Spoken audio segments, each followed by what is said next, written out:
주택운용기금 계획안을 제가 한번 봤습니다. 그런데 메시지가 분명하더군요. 분양받지 말고 임대받아라. 전세 가지 말고 청년들은 월세 가라. 신혼부부, 생애 첫, 집을 원하는 청년들의 바람을 무시하고 국민의 선택권을 정부가 강제하고 있습니다. 이는 시장과 맞서는 예산, 국민과 싸우겠다는 예산입니다. 청년들이 주로 의탁하는 디딤돌, 버팀목 대출 등 주택구입, 전세자금 대출이 14조 원에서 10조 3천억 원으로 26% 삭감됐습니다.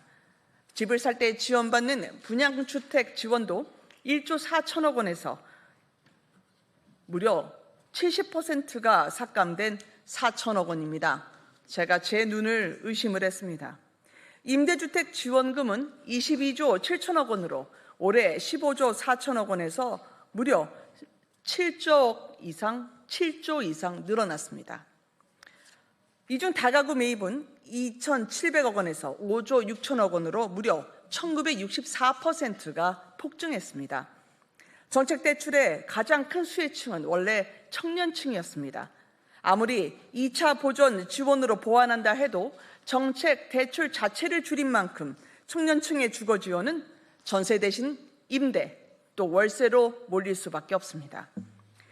정부의 규제지역 선포로 청년들은 대출도 받지 못하고 이사하는 것도 마음대로 하지 못합니다. 10.15 대책 9월 주택 동향 통계를 빠뜨린 건 의도성이 있다는 지적을 본 의원이 한 바 있습니다.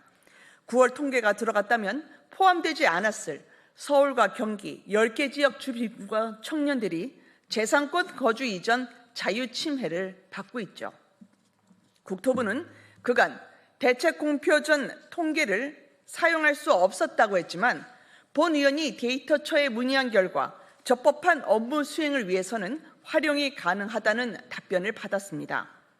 위임, 위탁한 통계를 사전에 제공할 수 있도록 한 통계법 취지를 고려할 때 국토부는 관계기관으로서 적법한 업무 수행을 위해 공표 전 사전 통계의 사전 제공을 받고 이용이 가능하다는 거죠. 본 의원의 자료에 대해서 국토부가 해명 자료를 냈습니다. 그런데 해명이 아니라 변명이어서 유감입니다. 민간인에겐 제공하면 안 된다는 엉뚱한 자료를 배포하면서 논점을 회피하고 있습니다.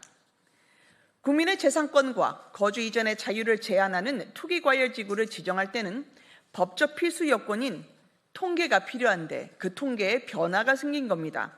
그러면 주정심 위원장이자 정책 결정권자인 국토부 장관이 판단해서 대책을 재설정할 수 있는 거였습니다. 그런데 대책 발표 하루라도 늦출 수 있었지만 국토부 장관 그렇게 하지 않았죠. 그리고 나서 이제 와서 의사결정기구도 아닌 의견 수렴 절차에 불과한 주정심 외부위원들에게 공개할 수 없었다는 궤변은 이치와 맞지 않습니다. 몸통이 꼬리를 나무라는 격이죠. 주택정책심의위원회, 즉 주정심은 국토부 소관위원회로서 주거정책에 관한 주요 사항을 심의하기 위해 설치했는데 이 위원들을 직접 국토부가 위촉한 만큼 민간인으로 봐야 할지는 다툼의 여지가 있습니다. 또한 민간위원들은 이미 주택정책 관련 보완 사항을 사전에 제공받아서 심의를 하는데 9월 통계만 유독 이들이 민간인이기 때문에 정보 제한이 불가하다라는 국토부의 주장은 납득하기 어렵습니다. 국토부 편의에 따라서 그때는 틀리고 지금은 맞다. 이 부분은 법적인 검토를 거쳐서 사실관계를 명확히 할 예정입니다.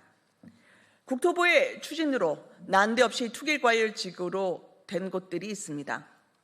마른 하늘의 날벼락이죠. 서울 도봉, 은평, 중랑, 강북, 금천구, 그리고 경기 성남, 수정, 중원, 의왕, 수원 8달, 수원 장안 등 무려 10개 지역이 포함돼서 헌법상 보장된 국민의 권리와 자유를 침해받고 있습니다.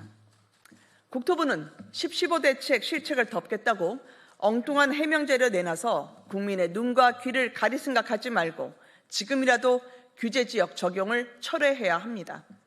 실수를 인정하는 것은 결격 사유가 아닙니다. 용기 있는 결정입니다. 또한 청년들의 주택 구입, 전세자금 예산을 대폭 잘라낸 26년도 주거 사다리 걷어차기 예산을 재검토하고 청년관 신혼부부 집에 들어가셔서 자녀분들의 이야기를 한번 경청해 보시기 바랍니다. 이상입니다. 감사합니다.